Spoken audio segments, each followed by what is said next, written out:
আপনি যখন কোনো হিন্দু মন্দিরে যান, প্রথমেই আপনার চোখে পড়ে একটি জিনিস। মন্দিরের দরজার সামনে ঝুলছে একটি বড় ঘণ্টা, আর ভক্তরা মন্দিরে ঢোকার আগে সেই ঘণ্টাটি বাজায়।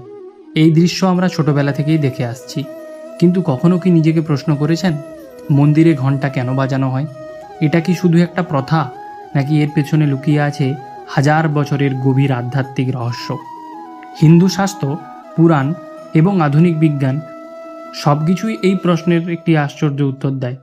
আজকের এই ভিডিওতে আমরা জানব মন্দিরের ঘণ্টা বাজানোর আসল রহস্য, শাস্ত্রে এর ব্যাখ্যা, এর পিছনের বৈজ্ঞানিক সত্য এবং আধ্যাত্মিক অর্থ। ভিডিওটি শেষ পর্যন্ত দেখলে আপনি বুঝতে পারবেন মন্দিরের ঘণ্টা কেন এত পবিত্র। হিন্দু ধর্মে শব্দের গুরুত্ব। হিন্দু ধর্মের শব্দকে অত্যন্ত পবিত্র বলে মানা হয়। বেদের একটি গুরুত্বপূর্ণ ধারণা হল নাদ ব্রহ্ম। এর অর্থ এই পুরো বিশ্বব্রহ্মাণ্ডই একটি পবিত্র শব্দ থেকে সৃষ্টি হয়েছে। বিজ্ঞানও বলে বিশ্বব্রহ্মাণ্ডে সব কিছুই কম্পন বা ভাইব্রেশন দিয়ে তৈরি, অর্থাৎ শব্দ বা কম্পন সৃষ্টির মূল ভিত্তি। এই কারণেই হিন্দু ধর্মে মন্ত্র, শঙ্খ, ঘণ্টা এবং ডমরু এই শব্দগুলিকে অতি পবিত্র বলে মনে করা হয়। মন্দিরের ঘণ্টাও সেই পবিত্র শব্দের একটি প্রতীক। মন্দিরের ঘণ্টা ব্যবহারের ইতিহাস। প্রাচীন ভারতীয় মন্দির সংস্কৃতির ঘণ্টার ব্যবহার বহু হাজার বছরের পুরনো। অনেক ঐতিহাসিক প্রমাণ পাওয়া যায়। গুপ্তযুগ, চোলযুগ এবং পালযুগের মন্দিরেও বড় বড় ঘণ্টা ছিল। এই ঘণ্টা শুধু ধর্মীয় আচরণ নয়, এটা ছিল মন্দিরের পরিবেশকে পবিত্র করার একটি মাধ্যম।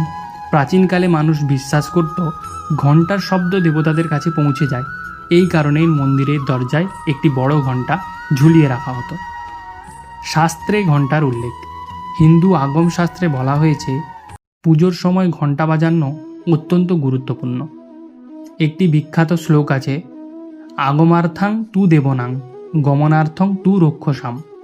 এর অর্থ হল ঘণ্টার শব্দ দেবতাদের আহ্বান করে এবং অশুভ শক্তিকে দূরে সরিয়ে দেয়। এই কারণেই মন্দিরে প্রবেশ করার সময় ঘণ্টা বাজানো হয়। এটি একটি সংকেত যে ভক্ত ঈশ্বরের সামনে উপস্থিত হয়েছে। দেবতার দৃষ্টি আকর্ষণের ধারণা। অনেক পুরাণে বলা হয়েছে মন্দিরের ঘণ্টা বাজা মানে দেবতাকে জানানো, আমি আপনার সামনে এসেছি। এটা যেন একটা সম্মানসূচক আহ্বান। যেমন আমরা কোনো বাড়িতে ঢোকার আগে দরজায় কড়া নাড়ি, তেমনই মন্দিরে ঢোকার আগে ঘণ্টা বাজায়। মনের উপর ঘণ্টার প্রভাব। মানুষের মন খুব অস্থির। আমরা যখনই মন্দিরে যাই তখনও আমাদের মাথায় অনেক চিন্তা থাকে, কিন্তু যখন ঘণ্টা বাজে সেই শব্দ আমাদের মনকে এক মুহূর্তে থামিয়ে দেয়।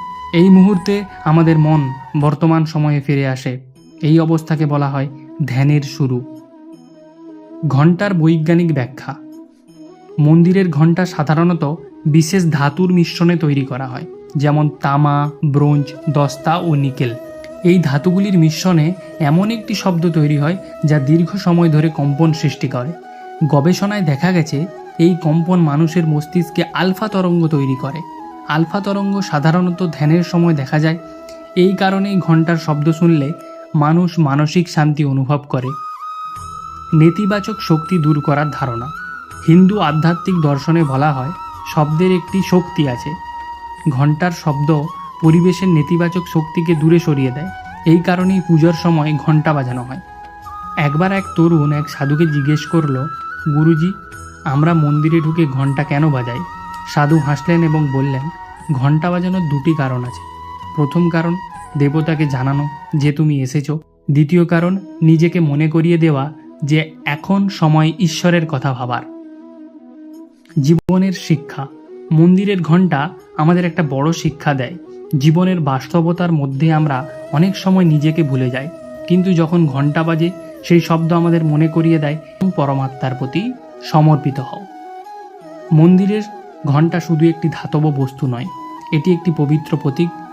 যখন ঘণ্টা বাজে সেই শব্দ যেন আমাদের বলে জীবনের সব চিন্তা ভুলে একটু সময় ঈশ্বরকে স্মরণ করো। আপনি যদি হিন্দু ধর্মের এই ধরনের গভীর রহস্য জানতে চান তাহলে এই চ্যানেলটি এক্ষুনি সাবস্ক্রাইব করুন। ভিডিও ভালো লাগলে লাইক করুন, শেয়ার করুন, কারণ আমরা এখানে নিয়মিত এরকম ধরনের ভিডিও বানিয়ে থাকি।